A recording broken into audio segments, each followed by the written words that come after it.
Washington Times opinion editor, Fox News contributor. Charlie, you and I have talked about the renaming of pedophilia into something that's more acceptable. Yeah. Minor attracted persons, the hashtag and that was on Twitter for the longest time. Might still be, for all I know. But this is mainstreaming something which is sick and, frankly, felonious.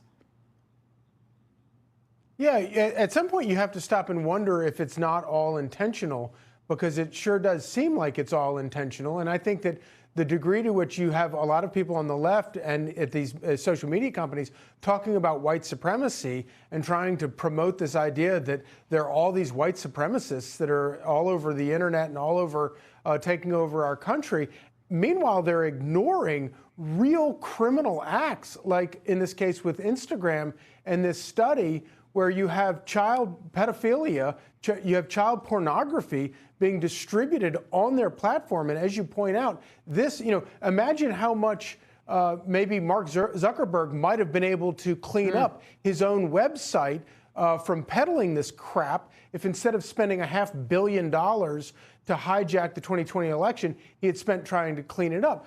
But the other thing I think is interesting here is, the reason Democrats don't care about this, and you went through all of that in your monologue brilliantly, the reason they don't care about it is because they can't weaponize it to their advantage. They want to talk about this stuff. They want to talk about the evils out there only if they can create a boogeyman that not only silences, as you point out, silences their opponents, but also frightens their followers into thinking that the other side is out to get them.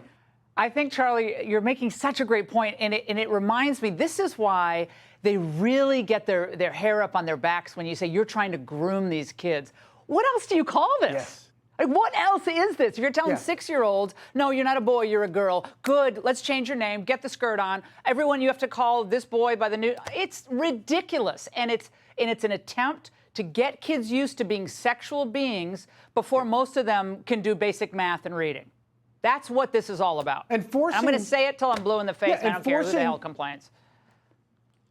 Yeah, and forcing the children to participate in their fantasy charade. And one of the things that this study found on Instagram was that before child abuse images would pop up, Instagram would provide a warning saying that this search result could result with pictures of child abuse, but then gave the user the option to ignore it and go ahead and look at the child abuse photographs anyway. So, my goodness, what are these people doing? They're not even pretending to care about this stuff. They use children as political pawns. That's, in the end, that's all they are to them.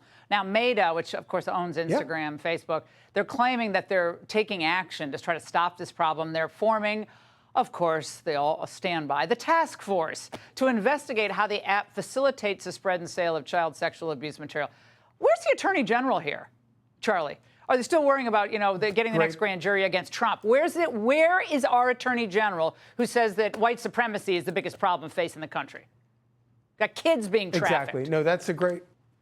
Yep. No, it's black and white. It's child abuse and it's bullying and it's disgusting. But if they can't use it to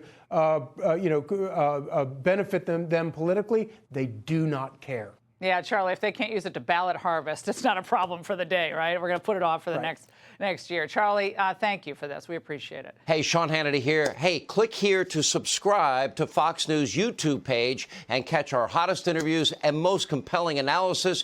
You will not get it anywhere else.